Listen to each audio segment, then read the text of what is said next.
ஒரு ஊழியக்காரர் தேவ பிரசன்னத்திலும் தேவனோடு ஐக்கியத்திலும் உறுதியாக இருக்கிறார் என்பதை கண்டுபிடிப்பது எப்படி?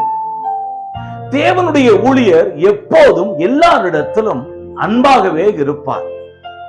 ஒரு தேவனுடைய ஊழியர் எல்லாரிடத்திலும் நிதானமாக அவர் பேசுவார். ஒரு தேவனுடைய ஊழியக்காரர் எதற்குமே எரிச்சல் அடைய மாட்டார். ஒரு தேவனுடைய ஊழியக்காரர் யாரையும் குறை பேச மாட்டார். ஒரு தேவனுடைய ஊழியக்காரர் எப்பொழுதும் எல்லாவற்றிற்காகவும் தேவனுக்கு ஸ்தோத்திரம், அதாவது நன்றி செலுத்திக் கொண்டே இருப்பார். ஒரு தேவனுடைய ஊழியக்காரர் எப்போதும் தன் ஆவிக்குரிய வளர்ச்சியிலும் ஜனங்களை கிறிஸ்து இயேசுவிடம் வழி நடத்துவதை பற்றியே சிந்தனையும் செயல்பாடுகளும் அவருக்கு இருக்கும். ஒரு தேவனுடைய ஊழியர் எப்போதும் ஜெப சிந்தையிலேயே இருப்பார். அவர் ஜெபத்தில் இருக்கிறதை போல நடிக்க மாட்டார். ஒரு தேவனுடைய ஊழியர் தன்னை பற்றி ஒருபோதும் மேன்மையாக பேசவே மாட்டார். யோவான் ஸ்நானகனை போல தான் சிறுகவும் தேவன் பெருகவுமே நினைப்பார். ஒரு தேவனுடைய ஊழியக்காரர் பண ஆசை, பொருளாசை, மண்ணாசை, பெண் ஆசை, உலக ஆசை இருக்கவே இருக்காது. ஒரு தேவனுடைய ஊழியர் மற்றவர்களின் குறைகளை பெரிதுபடுத்தாமல் எப்பொழுதும் எல்லாருக்கும் எல்லாவற்றையும் மன்னித்து சாந்தமும் சகிப்பு தன்மையுடனும் அவர் நடந்து கொள்ளுவார்.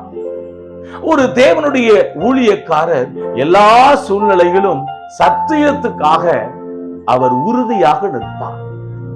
ஒரு தேவனுடைய ஊழியக்காரர் தீர்மானங்களிலே பதட்டம் அடையாமல் கர்த்தருடைய சித்தத்துக்கு ஒப்பு கொடுத்து அவருடைய வழியிலே நடப்பார். ஒரு தேவனுடைய ஊழியர் மன அழுத்தத்துக்கு இடம் கொடுக்காமல் எப்பொழுதும் எல்லா சமயத்திலும் சமாதானமும் மன ரம்மியமாகவும் இருப்பார்.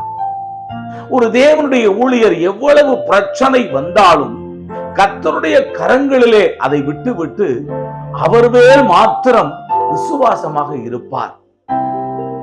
ஒரு தேவனுடைய ஊழியக்காரர் சுய பரிதாபத்தை சம்பாதிக்க மாட்டார்.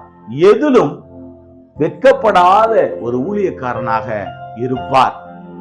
ஒரு தேவனுடைய ஊழியர் எப்போதும் நற்கிரியைகள் செய்து கொண்டு தான தர்மம் மிகுதியாக செய்து தன்னையே எல்லாருக்கும் முன்மாதிரியாக வைத்து இருப்பார்.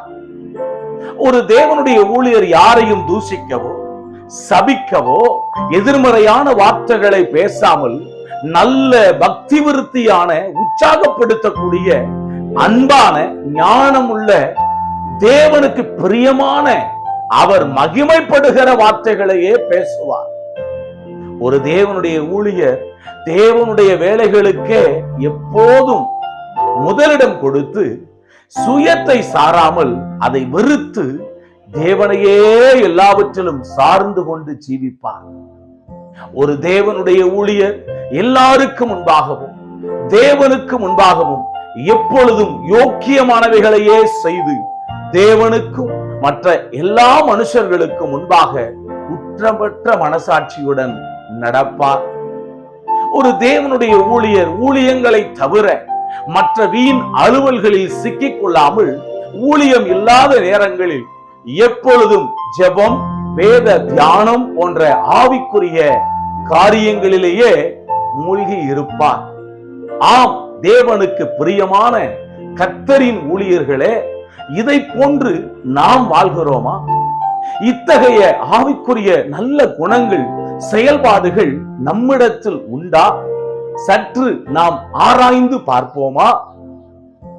கர்த்தர் உங்களை ஆசீர்வதிப்பாராக.